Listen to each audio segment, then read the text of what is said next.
जय हिंद बच्चों। 9वीं कक्षा का यह दूसरा वीडियो, दूसरा दृश्यांश लेकर मैं प्रस्तुत हूँ। झूरी काछी के दोनों बैलों के नाम थे हीरा और मोती। दोनों पछाई जाति के थे, देखने में सुंदर, काम में चौकस, डील में ऊंचे। डील यानी आकार प्रकार। बहुत दिनों साथ रहते रहते दोनों में भाईचारा हो गया था। दोनों आमने सामने या आसपास बैठे हुए एक दूसरे से मुख भाषा में विचार विनिमय करते थे। एक दूसरे के मन की बात कैसे समझ जाता था हम नहीं कह सकते। अवश्य उनमें कोई ऐसी गुप्त शक्ति थी जिससे जीवों में श्रेष्ठता का दावा करने वाला मनुष्य वंचित है। दोनों एक दूसरे को चाटकर और सूंघ कर अपना प्रेम प्रकट करते। कभी कभी दोनों सिंह भी मिला लिया करते थे।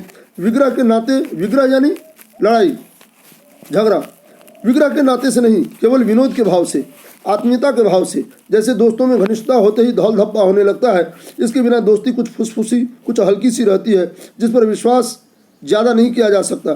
जिस वक्त ये दोनों बैल हल या गाड़ी में जोत दिए जाते और गर्दन हिला हिला कर चलते, उस वक्त हर एक की यही चेष्टा होती थी कि ज़्यादा से ज़्यादा बोझ मेरी ही गर्दन पर रहे। दिन भर के बाद दोपहर या संध्या को दोनों खुलते तो एक दूसरे को चाट चूट कर अपनी थकान मिटा लिया करते। नाद में खली भूसा पड़ जाने के बाद दोनों साथ उठते, साथ नाद में मुंह डालते और साथ ही बैठते थे। एक मुंह हटा लेता तो दूसरा भी हटा लेता था। दोनों की यारी दिखाई गई है, दोनों की दोस्ती दिखाई गई है। दोनों एक साथ उठते बैठते थे, खाते पीते थे, और यदि एक नहीं खाता था तो दूसरा भी मुंह से सुन्नी वाला निकाल देता था। वह भी नाद से अपना मुंह हटा लिया करता था। संयोग की बात, झूरी ने एक बार गोई यानी दोनों बैल गोई को ससुराल भेज दिया। बैलों को क्या मालूम वे क्यों भेजे जा रहे हैं। समझे मालिक ने हमें बेच दिया। अपना जो बेचा जाना उन्हें अच्छा लगा या बुरा कौन जाने, पर झूरी के साले गया को घर तक गोई ले जाने में दांतों पसीना आ गया। गोई बोलते हैं जोड़े को। दांतों पसीना आ गया। पीछे से हाँकता तो दोनों दाएं बाएं भागते। पगैया पकड़कर आगे से खींचता तो दोनों पीछे की ओर जोर लगाते। मारता तो दोनों सींग नीचे करके हुंकारते। अगर ईश्वर ने उन्हें वाणी दी होती तो झूरी से पूछते, तुम हम गरीबों को क्यों निकाल रहे हो? हमने तो तुम्हारी सेवा करने में कोई कसर नहीं उठा रखी। अगर इतनी मेहनत से काम न चलता था तो और काम ले लेते। हमें तो तुम्हारी चाकरी में मर जाना कबूल था। हमने कभी दाने चारे की शिकायत नहीं की। तुमने जो कुछ खिलाया वह सिर झुकाकर खा लिया। फिर तुमने हमें इस जालिम के हाथ क्यों बेच दिया? संध्या समय दोनों बैल अपने नए स्थान पर पहुंचे। दिन भर के भूखे थे, लेकिन जब नाद में लगाए गए तो एक ने भी उसमें मुंह न डाला। दिल भारी हो रहा था। जिसे उन्होंने अपना घर समझा था वह आज उनसे छूट गया था। यह नया घर, नया गांव, नए आदमी उन्हें बेगानों से लगते थे। मतलब यह है बच्चों, दोनों चूंकि मानवीकरण किया गया है तो दोनों को लगा क्या कि हम दोनों को बेच दिया। कभी घर से बाहर जाते नहीं थे दोनों, लेकिन जब दोनों को झूरी ने अपनी ससुराल भेज दिया अपने साले गया के साथ, तो उन्हें लगा क्या, ये तो नहीं पहचानते थे, कभी देखा नहीं था गया को। उन्हें लगा क्या कि हम दोनों को बेच दिया गया है। इसीलिए मन ही मन उपालंभ चल रहा है, शिकायत और शिकवे चल रहे हैं कि क्यों हमें बेच दिया गया, हमने कौन सा ऐसा कसूर कर लिया। यदि हम लोग खाते पीते ज़्यादा थे, कम देता, कम खिलाता, दो चार डंडे बरसा देता, मार देता, बेचने की क्या जरूरत थी। हम क्या सुंदर तो वहाँ रह रहे थे आप, है ना, मिलजुल कर। कभी हमने कुछ शिकायत नहीं की, कोई हमने हंगामा नहीं किया, कुछ नहीं। जो कहता था वो करते थे हम दोनों। फिर भी बेच दिया। ऐसा लगा जैसे हम पराए हों। और जब वो गया के यहाँ पहुँचा तो उसे सचमुच लगा, उन दोनों को सचमुच लगा कि हम दोनों कहीं नए इलाके में, नए घर में और नए खूंटों पर आ गए हों।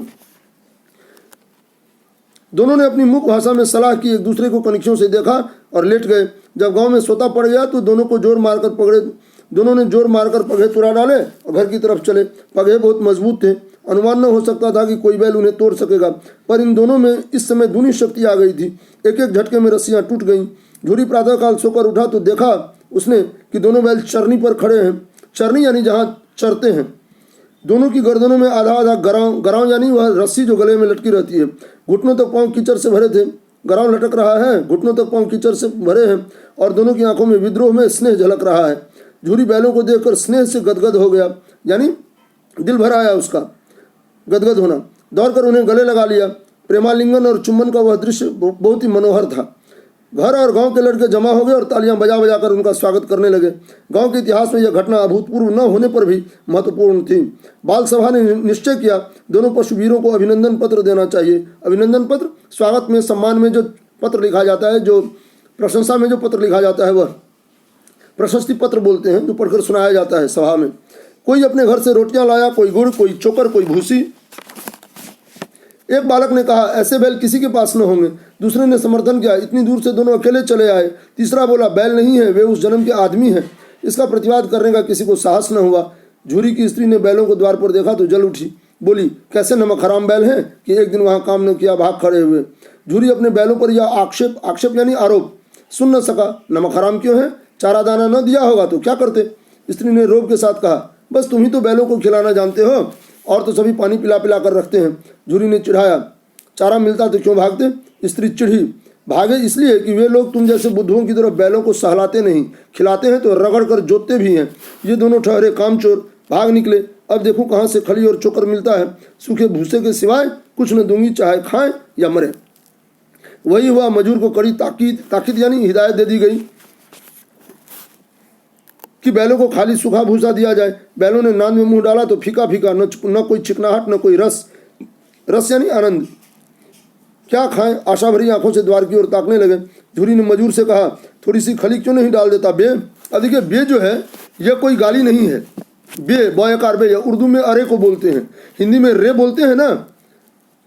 जहाँ हमें बहुत प्यार होता है वहाँ तू का प्रयोग होता है, जहाँ हमें बहुत नफरत होती है वहाँ भी हम तू का प्रयोग करते हैं, है ना।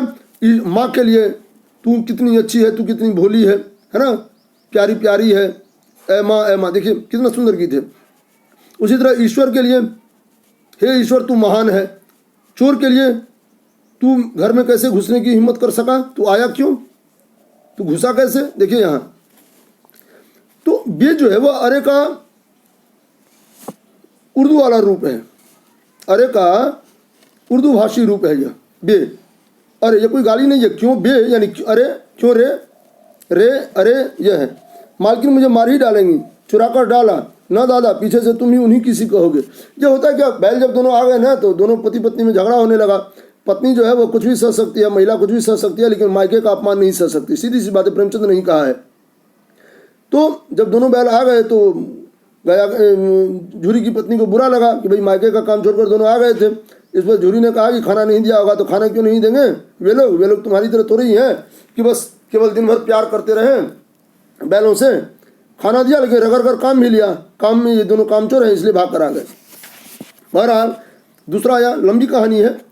दूसरा यहाँ है कि दूसरे दिन, इसका मैं भाव आपको बता देता हूँ, पढ़ूंगा, बहुत लंबी कहानी है, बहुत लंबी कहानी है। दूसरे दिन फिर वह आता है गया और उन दोनों को फिर से ले जाता है। इस बार गाड़ी में जोत कर ले जाता है। गाड़ी में जोत कर ले जाता है तो अब हीरा तो जरा सज्जन था, लेकिन मोती जो था वो थोड़ा उग्र था।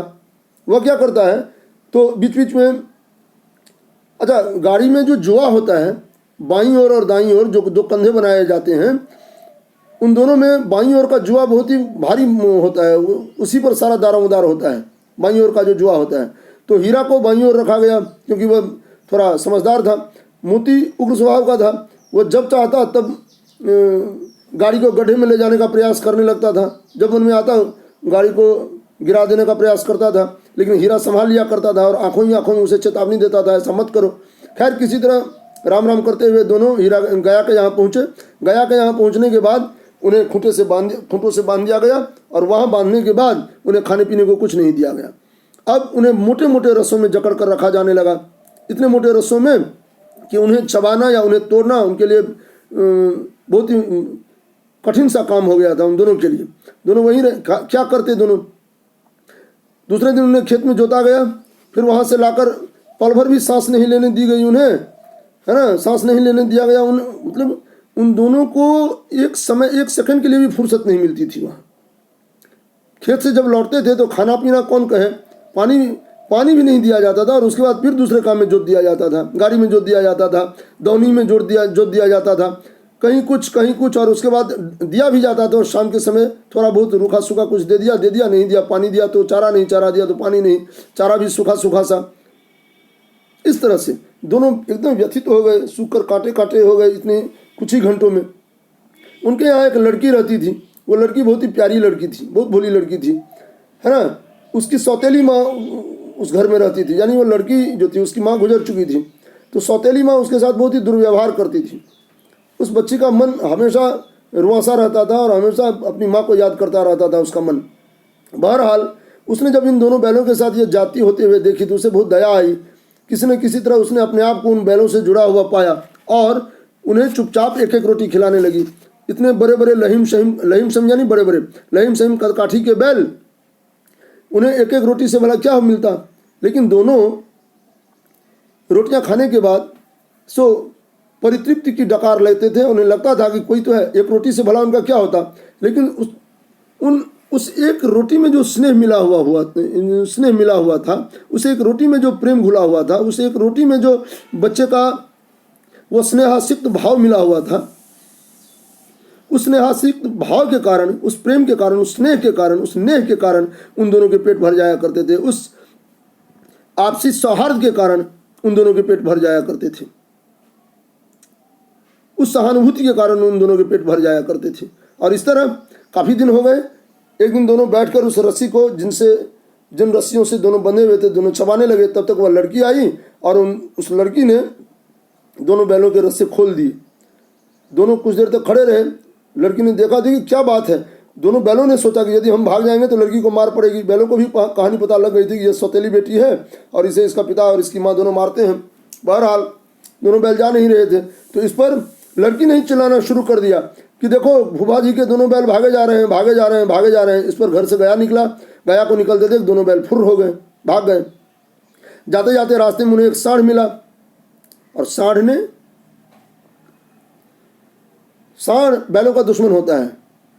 कारण क्या है, जहाँ तक मेरी समझ में बात आ रही है, सांड सोचता है कि मैं तो निश्चिंत हूँ, मैं स्वच्छंद हूँ, और ये दोनों मनुष्य की खेती क्यों करते हैं या मनुष्य की गुलामी क्यों करते हैं। यह बात उसे बहुत सालती है कि ये दोनों या कोई भी बैल क्यों खटता है। मैं कहाँ खटता, मुझे कौन पकड़ लेता है, कौन पकड़ सकता है।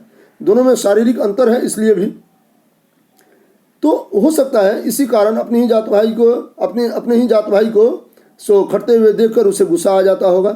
इसीलिए वो इन दोनों बैलों को मारने के लिए चला। दोनों घबरा गए। सांड काफ़ी लंबा चौड़ा था, लेकिन हीरा मोती भी कद्दावर यानी मजबूत कदकाठी के थे।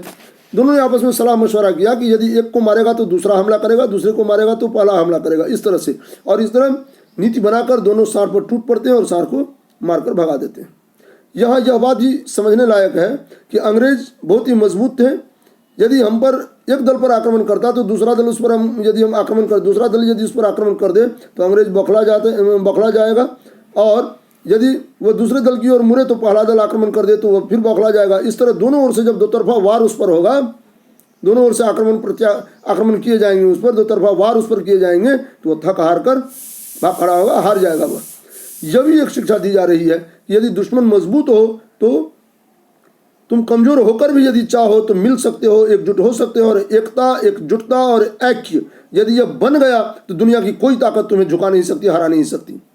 वीडियो लंबा हो रहा है, मैं इसके बाद अगले वीडियो में 3 वीडियो बनाऊंगा, 2 वीडियो हो गए, अगले वीडियो में इसका समापन करूंगा। धन्यवाद।